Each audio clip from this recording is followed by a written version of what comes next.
오늘은 지혜, 하나님의 선물, 이런 제목으로 말씀을 생각해 보면서 함께 은혜를 나누겠습니다. 우리가 살아가면서 우리에게 절실히 필요한 것이 이 지식보다는 오히려 지혜입니다. 지혜의 부족은 다양한 상황 속에서 실패의 원인이 될 수가 있습니다. 우리가 살아가면서 어떤 문제가 발생했을 때 그 문제를 해결하기 위해서 어떻게 행동해야 될지, 그걸 어떻게 말해야 될지, 이것을 어떻게 판단해야 될지 어려울 때가 참 많습니다. 또 한정된 예산을 가지고 어떻게 분배해야 가장 효율적인 것일지 등등 참으로 판단하기 어려울 때가 많아요.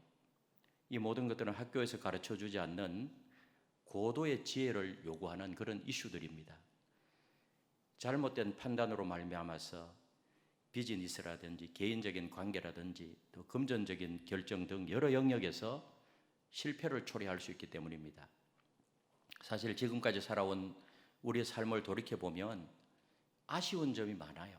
그때로 다시 돌아간다고 하면 내가 이렇게 판단했을 건데, 잘못 판단해서 시행함으로 말미암아서 큰 어려움을 당한 그런 경우도 있습니다. 이 모든 아쉬움과 후회의 저변에는 지혜 없음이 깔려 있습니다. 인간적인 처세술이나 꾀가 아닌 하나님의 지혜가 부족했던 것이죠. 그래서 하나님의 지혜, 주님이 주시는 지혜, 하늘에서 내려오는 지혜. 오늘 본문은 리더십 초창기에 이 하나님의 지혜로 무장했던 이 솔로몬의 지혜와 관련된 말씀입니다. 이 솔로몬이 어떻게 해서 하나님의 지혜를 선물을 받았는지 오늘 이 말씀을 살펴보면서 다시 한번 우리도 하나님 주시는 그 지혜로 말미암아서 앞으로 남은 삶을 살아갈 때 모든 상황 속에서 지혜롭게 행하게 되는 그런 저와 여러분들이 되시기를 주님의 이름으로 축원합니다. 첫 번째로 솔로몬은 먼저 하나님을 사랑하며 일천번제를 드렸습니다. 솔로몬이 왕위에 오르자 제일 먼저 솔로몬은 하나님을 너무너무 사랑했기 때문에 다윗의 법도를 행했어요. 오늘 3절에 보니까 이렇게 말씀해요. 솔로몬이 여호와를 사랑하고 그의 아버지 다윗의 법도를 행하였으니. 이 말은 뭐예요? 다윗의 법도를 행했다는 것은 솔로몬은 하나님의 말씀에 순종하면서 하나님의 법을 그대로 실천하며 살기 위해서 애썼다는 거예요. 그래서 다윗의 법도를 따랐다. 하나님의 법에 순종하기를 위해서 애를 썼다. 그리고 그 하나님의 사랑이 다윗의 법도에 순종하고 그 다음에 기브온에서 뭐를 했죠? 일천번제를 드렸다는 거예요. 그리고 솔로몬의 일천번제에 대해서 잘 알고 있습니다. 오늘 4절에 보니까 이에 왕이 제사하러 기브온으로 가니 거기는 산당이 큼이라 솔로몬이 그 제단에 일천번제를 드렸더니 이렇게 말씀하고 있습니다. 여기 기브온 산당이라는 것은 그 좋지 않는 이미지잖아요. 그런데 산 정상에 있는 제단인데요. 역대상 21장 29절에 보면 이곳은 실로에서 옮겨온 성막과 번제단이 거기에 있었던 겁니다. 광야에 있었던 그 성막 있죠. 아직 성전이 지어지지 않는 그런 상황이에요. 그래서 그 산당의 그 근처에 성막과 번제단을 놓았어요. 역대상 21장 29절에 보니 옛적에 모세가 광야에서 지은 여호와의 성막과 번제단이 그때에 기브온 산당에 있었으나.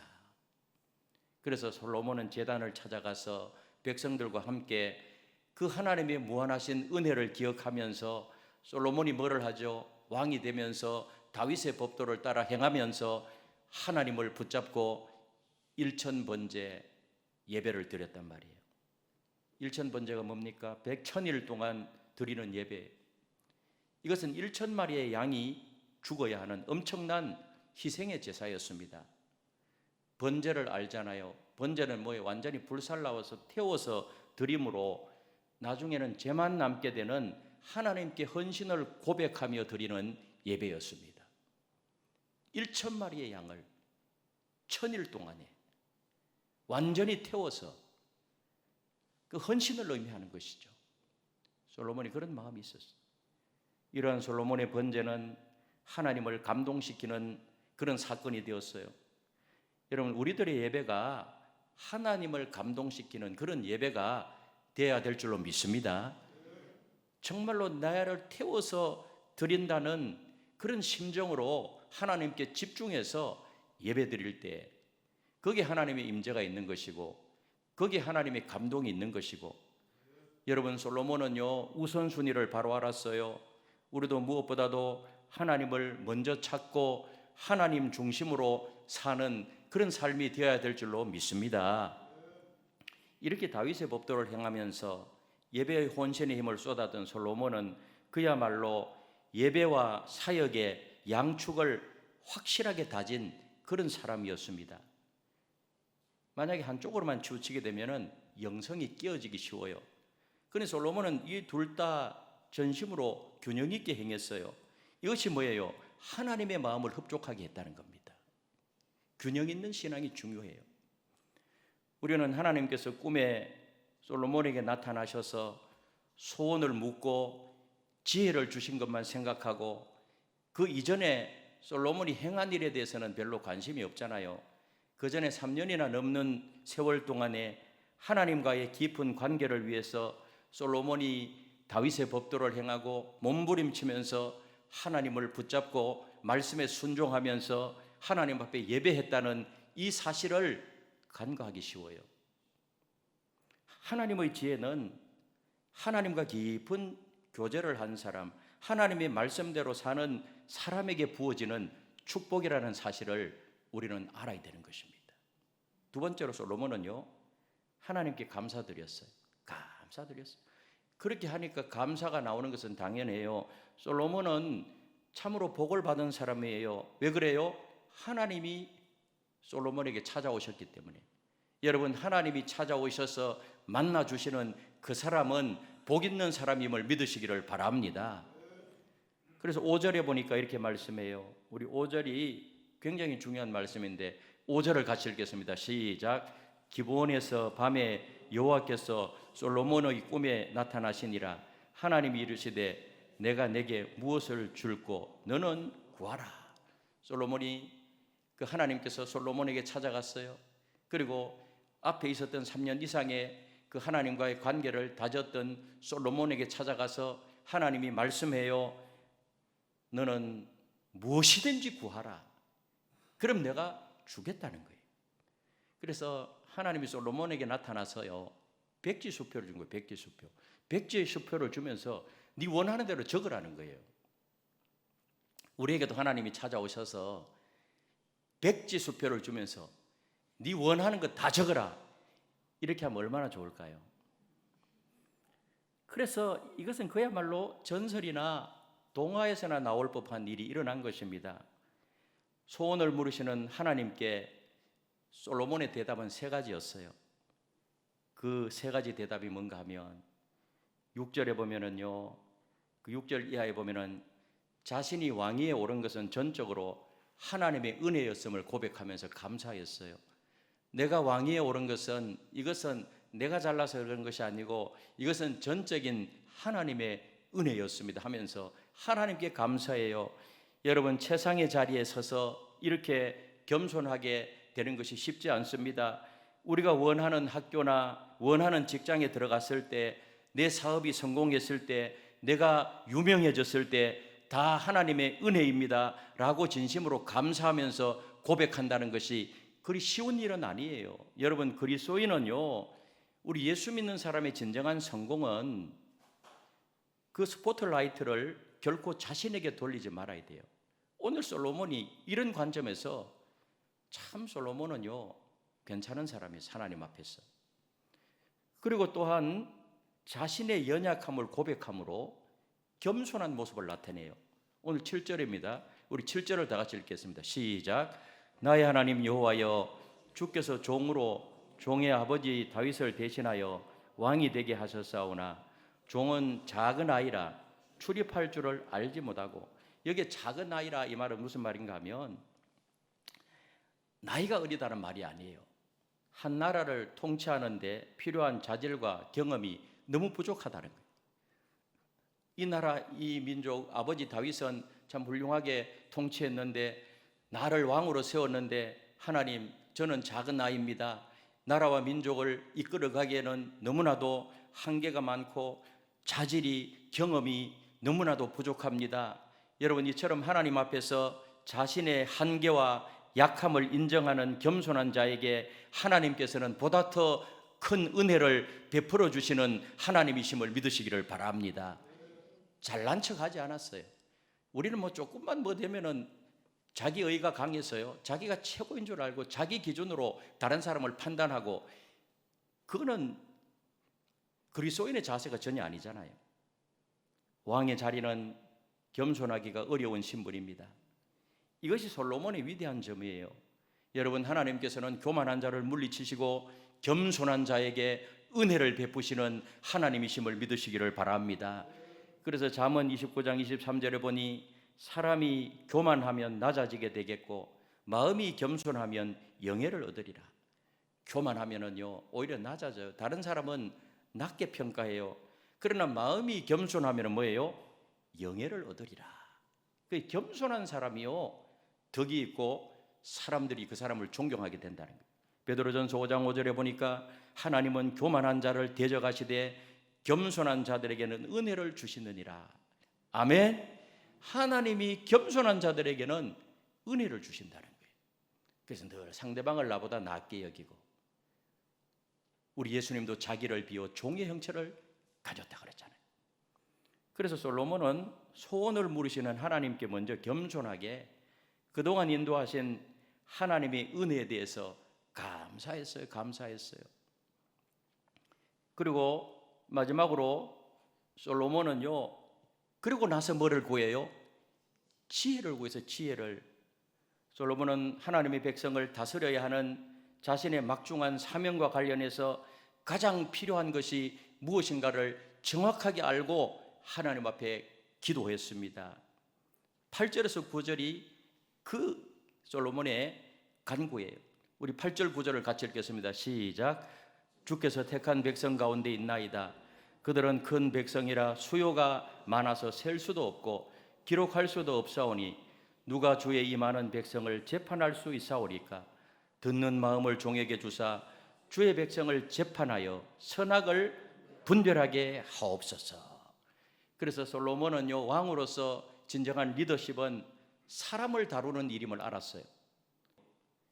수많은 이익 집단들이 서로를 견제하고 대립하고 자기 자신의 방어를 위해서 서로 속이고 쏟고, 이런 복잡한 인간관계의 한가운데 서서 그 사람들의 의견에 귀를 기울이면서 나름대로 확실한 신념을 가지고 정의롭고 공정하게 끌고 나가야 합니다.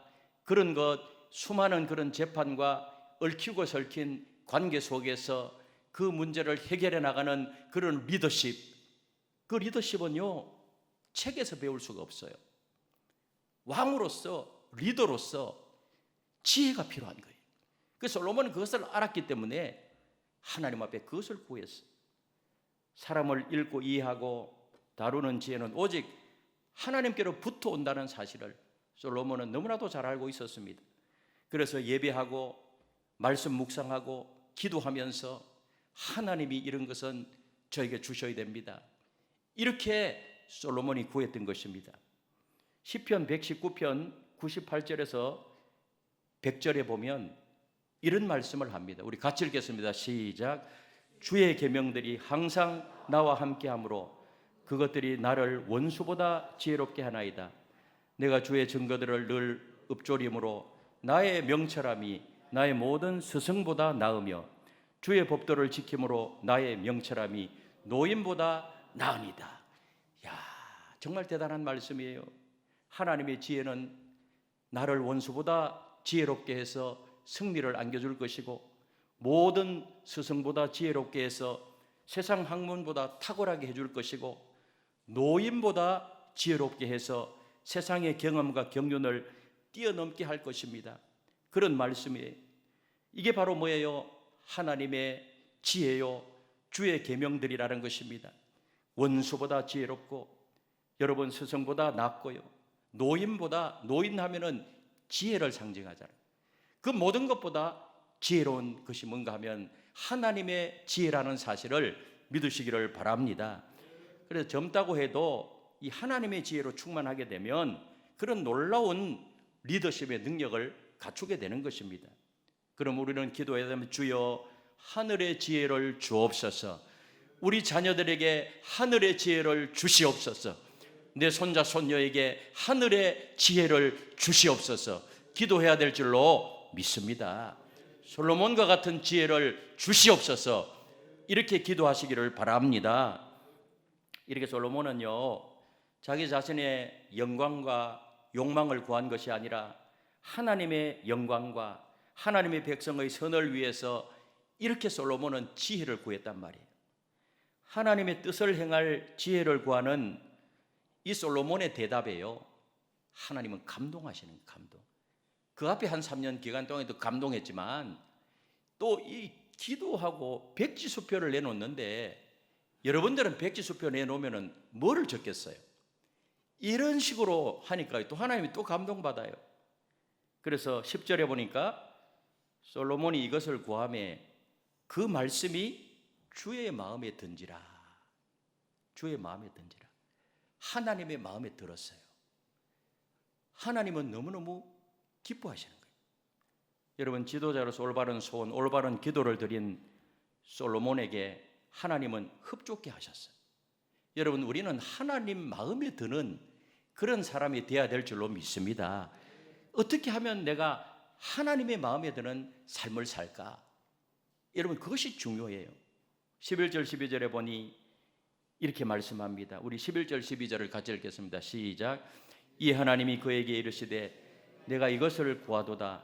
자기를 위하여 장수하기를 구하지 아니하며 부도 구하지 아니하며 자기 원수의 생명을 멸하기도 구하지 아니하고 오직 송사를 듣고 분별하는 지혜를 구하였으니 내가 내 말대로 하여 내게 지혜롭고 총명한 마음을 주노니 내 앞에서도 너와 같은 자가 없었거니와 내 뒤에도 너와 같은 자가 일어남이 없으리라. 여기 뭐라 그래요? 하나님께서 백지수표를 주었는데 너 자신을 위해서 구하지 않았구나. 너 자신을 위해서 구하는 것이 뭘까요? 너 자신의 이기적인 욕심과 세상적인 욕망을 가리키는데요, 자기 자신의 이기적인 욕심과 세상적인 욕망을 하나님은 세 가지로 표현해요. 세 가지. 그 세 가지가 뭐죠? 자기를 위하여 장수하기를 구하지 아니하며, 오래 살고 싶다는 장수를 구하지 않았다는 거예요. 여러분, 오래 사는 거 좋죠. 오래 살려고 하면은 또 나름대로 다른 성경 구절들이 많아요. 그거 구하지 않았고, 그 다음에 부도 구하지 않았어요. 예? 로또 복권 한 10개쯤 당선되게 때마다 그렇게 해주세요. 뭐 이런 거 안 구했다는 거예요. 예? 그 다음 뭐예요? 자기 원수의 생명을 멸하기도 구하지 아니하고. 이건 정복 욕구거든요. 정복 욕구. 이러한 소원들은요, 뭐 오래 살고 부자 되고 정복하고 이런 것은 세상의 지도자들과 일반 사람들도 다 원하는 그런 행복 조건이에요.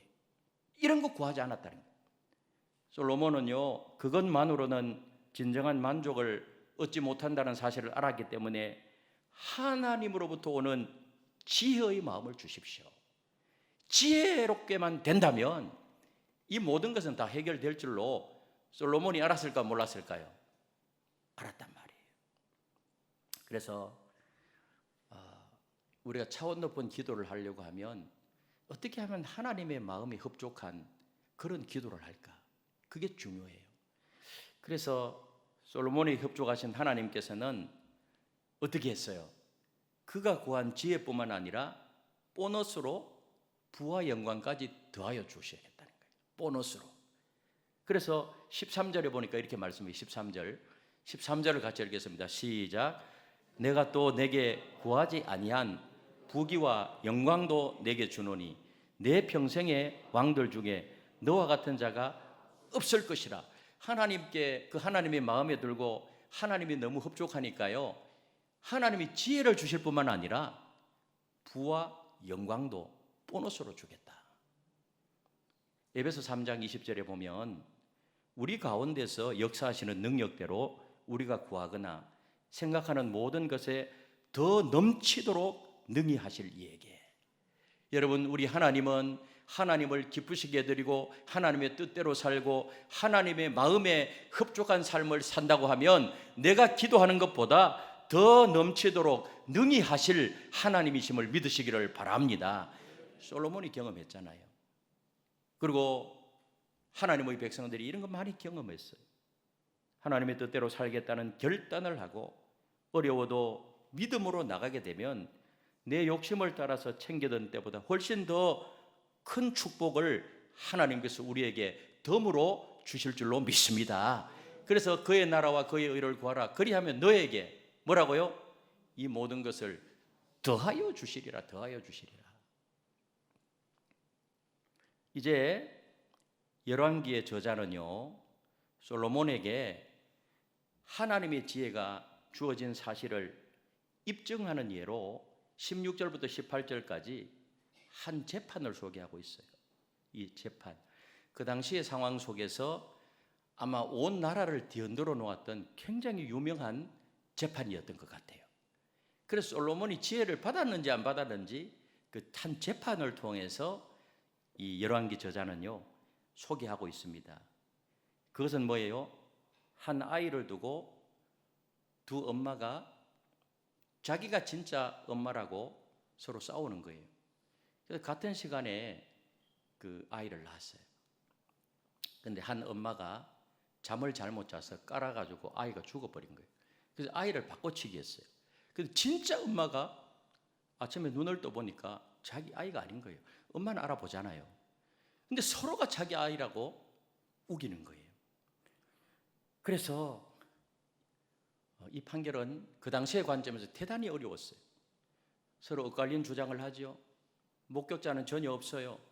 요즘 같으면 뭐 DNA 유전자 검사하면 바로 나오지만 그 당시에는 과학시대가 아니에요. 그런 거 없어요. 그래서 이게 왕까지 올라갔고요. 솔로몬은 어떤 논리적 상황이나 과학적 증거를 들어서 밝힐 수 없음을 알고요. 인간의 본성을 들추어내는 심리전으로 가야 한다는 지혜가 생긴 거예요. 그래서 두 엄마의 이야기를 다 듣고 인정해 주면서 이렇게 말하는 거죠. 서로 자기 아이라고 주장하니 칼로 반씩 나누어 가지고 가져가라. 섬뜩한 그런 제의를 합니다. 그럼 결과가 어떻게 나올까? 솔로몬은 예상을 했겠죠. 그래서 서로 자기 아이라고 하니까 그냥 공평하게 나누어 가져라 하니까 이 한 여자가 그 아이 내 아이 아니라도 좋으니까 저 엄마한테 주라고. 그러면 진짜 엄마는 누굴까요?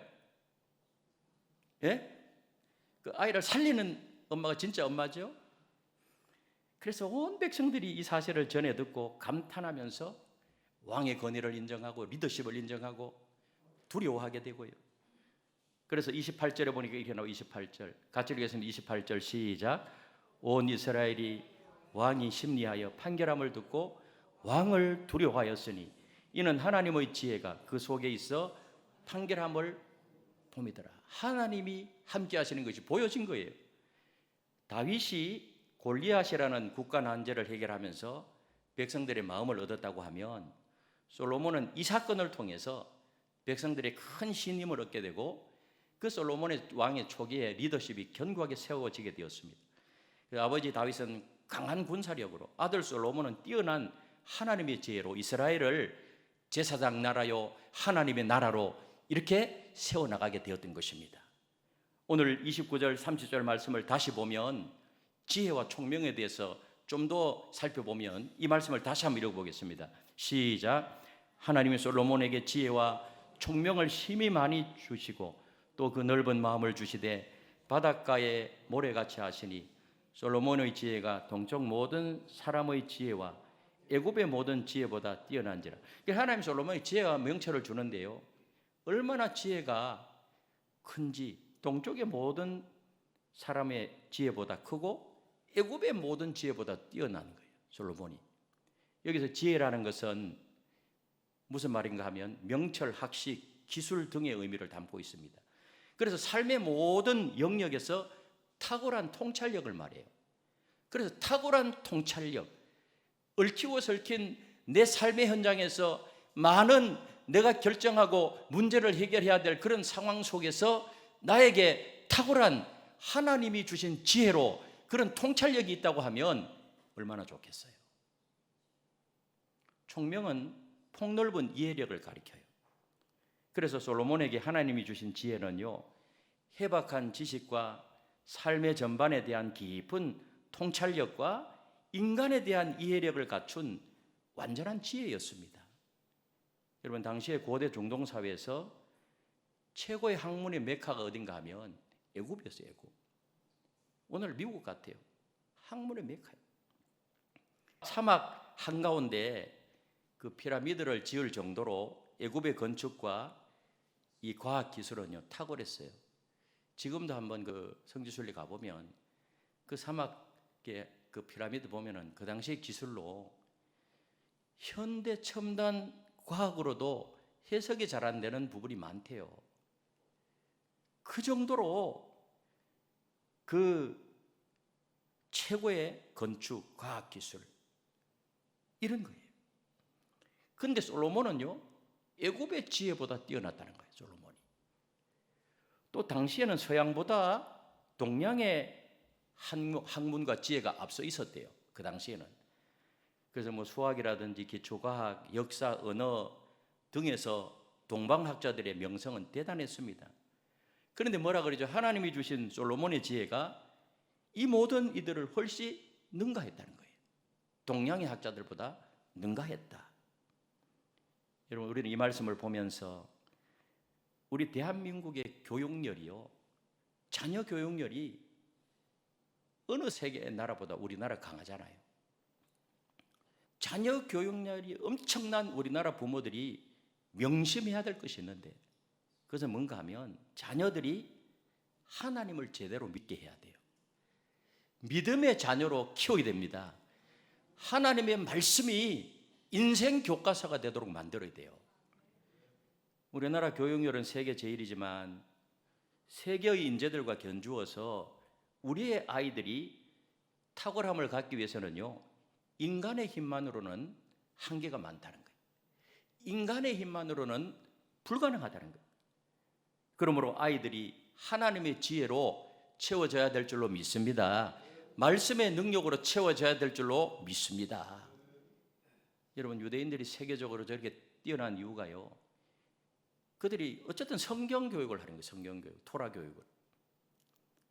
솔로몬은 그 뛰어난 지혜로, 현명한 통찰력으로 지혜로운 판결을 내렸을 뿐만 아니라 하나님이 그런 지혜를 주니까요, 애굽의 지혜보다 뛰어나고 동방의 그런 학자들보다 뛰어나고, 그래서 많은 시와 잠언을 지었고요, 실제적인 분야에서 놀라운 그런 업적을 남겼습니다. 그래서 32절에서 34절에 보니까 이렇게 말씀합니다. 우리 같이 한번 읽어보겠습니다. 시작. 그가 잠언 3000가지를 말하였고 그의 노래는 1005편이며 그가 또 초목에 대하여 말하되 레바논의 백향목으로부터 담에 나는 우술초까지 하고, 그가 또 짐승과 새와 기어다니는 것과 물고기에 대하여 말한지라. 사람들이 솔로몬의 지혜를 들으러 왔으니 이는 그의 지혜의 소문을 들은 천하 모든 왕들이 보낸 자들이더라. 솔로몬은 잠언뿐만 아니라 식물학, 동물학, 자연과학에 이르기까지 많은 저수를 남겼고요, 이런 해박한 지식과 그것을 기반으로 한 실제적인 그 업적을 보기 위해서 열방의 많은 왕들이 예루살렘을 방문할 정도였다고 말합니다. 솔로몬의 학문과 지식이 이루어낸 업적은요, 그 당시의 모든 나라들의 벤치마킹의 하나의 대상이 되었다는 거예요. 그렇다면 어떻게 하면 이런 지혜를 얻을 수 있을까요? 여러분, 지혜는 하나님의 선물입니다. 솔로몬도 능력 없는 왕은 아니었어요. 그러나 하나님의 지혜만큼은 기도 응답으로 얻었습니다. 구하는 자에게 받게 될 줄로 믿습니다. 먼저 솔로몬은 하나님과의 관계를 돈독히 하고 하나님의 지혜를 달라고 기도했을 때 하나님이 그 기도에 응답하셨습니다. 하나님의 지혜는 구하는 자에게 주어진다는 사실을 믿으시기를 바랍니다. 그래서 야고보 1장 5절에 보니까 이렇게 말씀해요. 같이 읽겠습니다. 시작. 너희 중에 누구든지 지혜가 부족하거든 모든 사람에게 후히 주시고 꾸짖지 아니하시는 하나님께 구하라. 그리하면 주시리라. 구하면 받게 될 줄로 믿습니다. 그리고 하나님의 지혜로 충만하게 되는 것은요, 예수 그리스도를 닮아가는 것을 의미해요. 예수님은 항상 거룩한 지혜로 가득 차 있어요. 누가복음 2장 40절에 보니 아기가 자라며 강하여지고 지혜가 충만하며, 그랬어요. 지혜가 충만하며. 예수님은 정말로 지혜가 충만한 분이었습니다. 그래서 예수님의 삶과 예수님의 사역을 보면 예수님이 지혜로운 행위가 얼마나 많아요. 사랑과 간용, 겸손과 섬김, 진리와 공평, 자비와 돌보심, 이런 것을 실천함으로 모든 사람에게 희망과 영감을 주셨고 사람들을 구원하셨고요. 그래서 예수님께 모든 지혜가 있더라는 거예요. 예수님이 복음서를 읽어보세요. 그 순간순간마다 예수님이 지혜롭게 그 바리새인들과 서기관들이 예수님을 올무에 빠뜨리기 위해서 온갖 방법으로 공격을 했지만은 지혜로운 말 한마디 한마디를 통해서 그들이 다 물러가잖아요.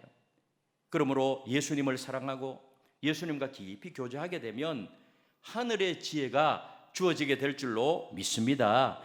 예수님의 지혜를 가진 사람에게는 그 은행에서 예수의 건의가 묻어나오게 되는 것입니다. 그러므로 하나님 잘 섬기고 믿음 생활 잘하고 지혜 달라고 기도하고 예수님과 동행하게 되면, 하나님의 말씀에 순종하며 살아가게 되면 하나님이 각자에게 필요한 대로 지혜를 공급해 주실 줄로 믿습니다. 이런 지혜로 살아갈 때 우리는 시행착오를 많이 줄이게 되는 것입니다. 이런 저와 여러분들의 하나님의 지혜로 충만한 저와 여러분들이 다 되시기를 예수님의 이름으로 축원합니다.